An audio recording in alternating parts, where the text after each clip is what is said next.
Now here's the thing, man, I ain't no rookie. Now I don't have the most coaster credits in the world, but I do have quite a few under my belt. And in all the years of me being a coaster enthusiast, I have never, ever seen any of these rides get the credit they deserve. So I'm taking the responsibility upon myself to challenge the establishment. I'm about to give them some redemption, and it's been a long time coming. Let's go.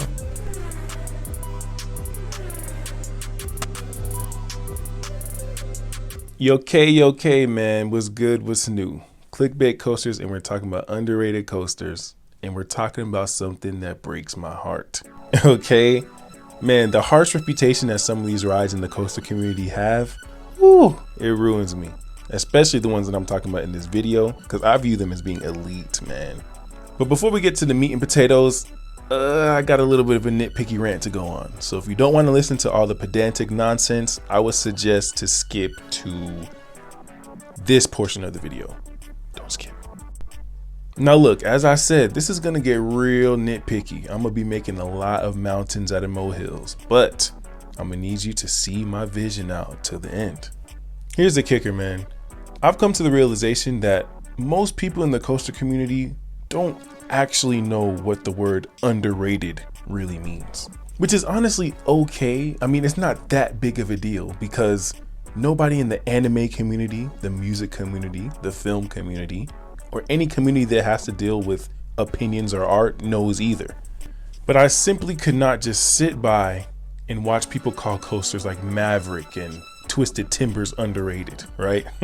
So I had to make a channel, write a script, mooch some coaster footage together, edit it, and then explain myself so that the people can understand my perspective. Like, I see these year-end videos all the time, most underrated coasters, and they always garner interest for me because it's an awesome topic. I mean, I'm never not going to be intrigued by a video that says that. But imagine my surprise when I click on the video and my fellow enthusiast starts calling roller coasters like Two Tatis and Boardwalk Bullet underrated.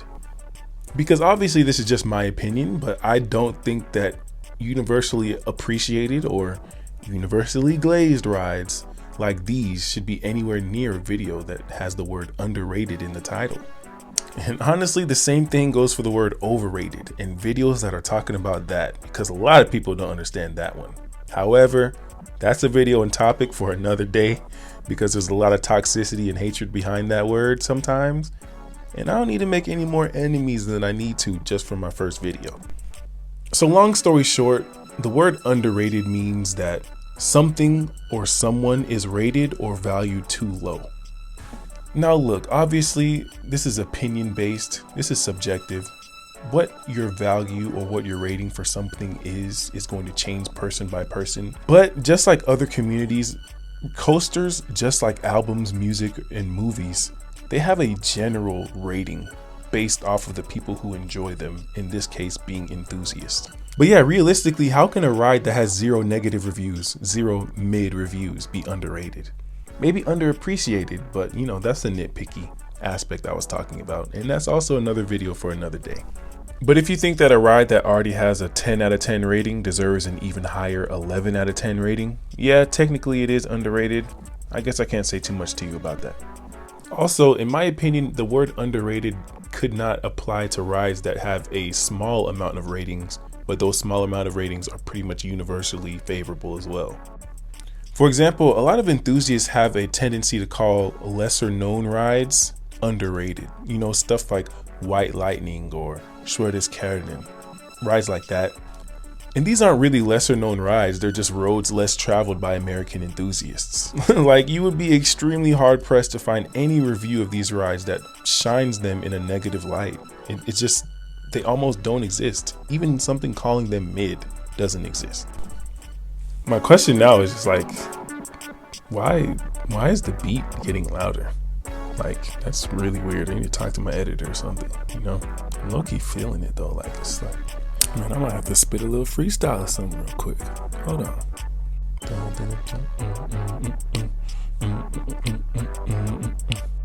Sitting here and I'm trying to school a doozy. Underrated rides, but what do you see?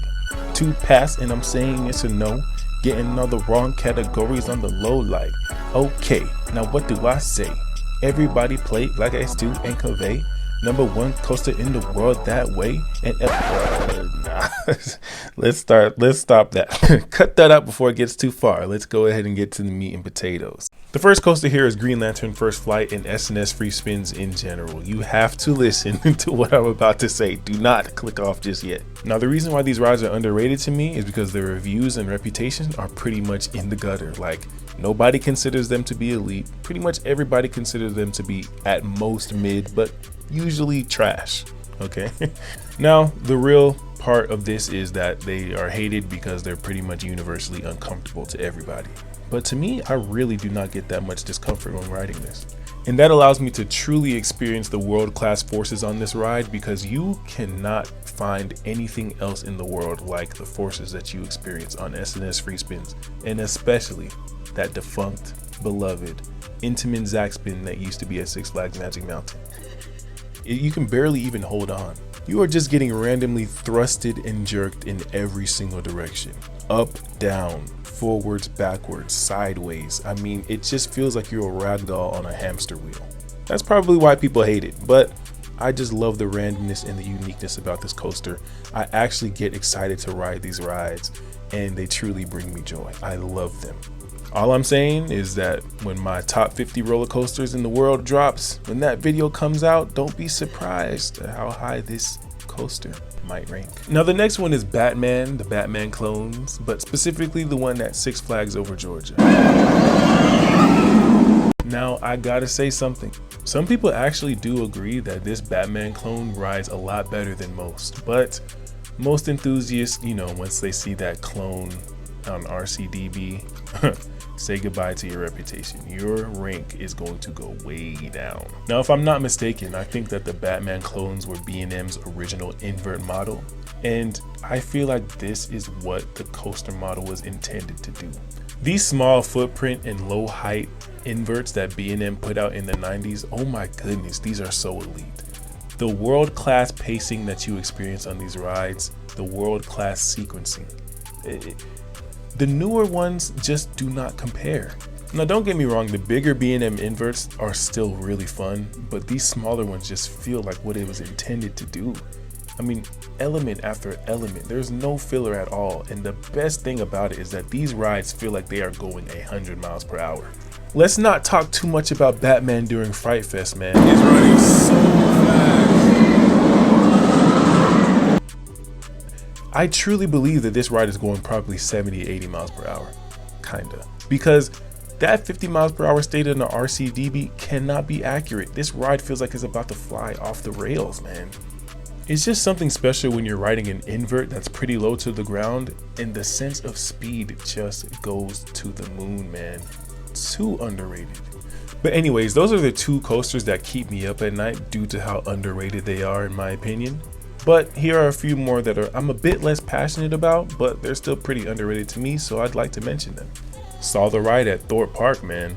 I mean, great theming, some of the strongest airtime on any coaster I've been on, and that's with over the shoulder restraints. I mean, it's one of two coasters I've been on in my entire life that have ejector airtime in the dark. It gets bad reviews, of course, because of the roughness, but I don't feel that at all when I ride. This coaster is certified underrated for me, man. I'd actually probably extend that to like 80% of any rides that have over the shoulder restraints, because they just get unnecessary, incessant complaints about head begging. Just keep your head forward, bro. Mighty Canadian Mindbuster at Canada's Wonderland. This was the first coaster that I've ever ridden that I was actually fearful for my life because I thought I was gonna fall out. This might be the roughest coaster in North America. I mean, it feels like you're in a rocket ship without any restraints. Like, what do you even do in that situation? It is a crazy experience, extremely fun, but you will get beat up, and you'll get beat up bad. Underrated, but I guess it's for a reason. But anyways, thanks for watching, man. That pretty much wraps up the video. Terrible sound quality, terrible scripting, but it will improve as time goes on.